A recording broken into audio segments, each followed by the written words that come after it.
इस बार रामनवमी पर उम्मीद के मुताबिक श्रद्धालुओं की भीड़ नहीं आई। प्रशासन और राम मंदिर ट्रस्ट ने यह अनुमान लगा रखा था कि 25 से 30 लाख की संख्या में इस रामनवमी पे श्रद्धालु आएंगे। इसी के अनुसार तमाम व्यवस्थाएं भी की गई थीं। प्रशासन ने भीड़ नियंत्रण की व्यवस्था तो महाकुंभ मेला की तरह की थी, जब 50 लाख से भी अधिक श्रद्धालु अयोध्या पहुंचे थे। हालांकि ऐसा नहीं हुआ। इसका सबसे बड़ा खामियाजा अयोध्या के व्यापारियों, होटल, धर्मशालाओं और होम स्टे संचालकों के साथ साथ अन्य कारोबारियों को हुआ, जिन्होंने पूरी तैयारी कर रखी थी और उनको उम्मीद थी कि ये रामनवमी मेला उनको बेहतर कमाई दे जाएगा, लेकिन ऐसा हुआ नहीं। हमारे साथ अयोध्या के सीताराम भरत जी पैलेस के संचालक मौजूद हैं। हम इनसे बात करेंगे कि इनका क्या अनुभव रहा इस बार रामनवमी में आने वाली भीड़ को लेकर।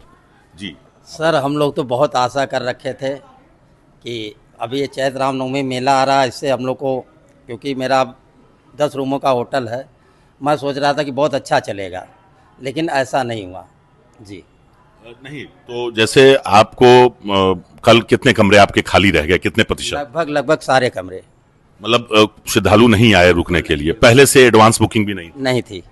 नहीं थी एडवांस बुकिंग? जी, एडवांस बुकिंग नहीं थी पहले से। आपका शुभ नाम? राकेश कुमार। राकेश जी ने बताया अपना अनुभव कि इनका होम स्टे है और ऐसे सैकड़ों की संख्या में होम स्टे अयोध्या में हैं, धर्मशालाएं भी और होटल भी। तो सभी को ये उम्मीद थी कि बड़ी संख्या में लोग आएंगे, लेकिन ऐसा हुआ नहीं। इसके पीछे कई वजहें बताई जा रही हैं। एक तो गर्मी, दूसरा एक वजह भी सामने आई है कि पिछले महाकुंभ के दौरान, मेले के दौरान और इसके पहले रामनवमी के दौरान बंदिशें काफ़ी थीं। लोगों को कई किलोमीटर दूर वाहनों को रोक दिया गया था, डायवर्जन कर दिया गया था, होल्डिंग एरिया बना दिए गए थे, जिससे लोगों को लंबी दूरी पैदल तय करनी पड़ी थी। संभवतः ये भी एक वजह रही कि श्रद्धालुओं ने सोचा कि दुश्वारियों का सामना करना पड़ेगा, इसलिए वो रामनवमी पे नहीं आए और अब आने वाले दिनों में आकर के रामलला के सामने अपना श्रद्धा का शीश झुकाएंगे। श्रद्धालुओं की जो उम्मीद थी कि 25 से 30 लाख तक आएंगे, प्रशासन ने भी अनुमान लगाया था, इसकी तुलना में अगर तुलना की जाए तो काफ़ी कम संख्या रही। इससे अयोध्या धाम के कारोबार पर भी असर पड़ा। किस नज़रिए से देखते हैं? देखिए, रामनवमी अयोध्या का एक ऐसा महापर्व है जिसमें सदियों से लोग हमेशा आते रहे हैं। अयोध्या का महत्व जुड़ा हुआ है, प्रभु श्री राम का जन्म हुआ उस पवित्र भूमि पर। और ऐसा नहीं, रामनवमी का मेला बीते 2-4 वर्षों से शुरू हुआ है, लंबे समय से होता आ रहा है, लेकिन बीते 2 वर्षों में जब से राम मंदिर का निर्माण कार्य शुरू हुआ है और उसके बाद से अपेक्षाकृत श्रद्धालुओं की संख्या रामनवमी पर कम हो गई है, जिसकी एक प्रमुख वजह लोगों में ये भी मानी जा रही है कि जिस तरह से एक प्रचार प्रसार कर दिया जाता है कि प्रवेश से जुड़ी जो है यातायात संबंधी बंदिशें, मार्ग परिवर्तन, रूट डाइवर्जन और अयोध्या में बहुत भारी भीड़ की आशंका पहले से ही जता दी जाती है, तो जो आम श्रद्धालु आने वाले हैं मेले में, उनमें एक घबराहट सी होती है कि इतने भीड़ में जाकर के उन्हें असुविधा का सामना करना पड़ेगा। और बीते 2 वर्षों में तो बहुत ही कम संख्या रही है।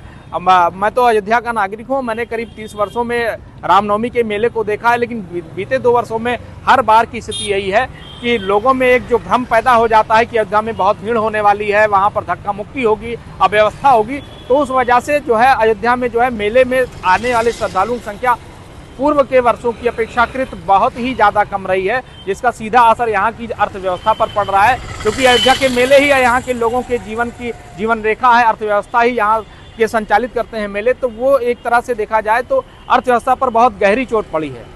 आपके होटल की क्या स्थिति चल रही है? आपका व्यक्तिगत अनुभव क्या रहा है? देखिए, जहाँ तक व्यक्तिगत अनुभव की बात करें तो सामान्य दिनों में भी अयोध्या में होटलों के जो कमरे हैं, जो राम मंदिर से करीब 1 से 2 किलोमीटर के दायरे में है, वहाँ पर 50 से 60% की ऑक्यूपेंसी वैसे रहती थी, लेकिन अभी बीते 1 हफ्ते में मतलब वो संख्या, मतलब अगर किसी होटल में 20 कमरे हैं तो वहाँ पर मान लीजिए कि 2 से 4 कमरे ही लगे हुए हैं, बाकी कमरे खाली हैं, क्योंकि जब यात्री नहीं आ रहे हैं तो जाहिर तौर पर इसका सीधा असर पड़ेगा व्यवसाय पर और जो है यहाँ के लोगों की अर्थव्यवस्था पर। कल रामनवमी थी जी, बहुत उम्मीद थी कि बड़ी संख्या में लोग आएंगे, अयोध्या में कारोबारियों को बहुत लाभ होगा, आर्थिक मुनाफा होगा।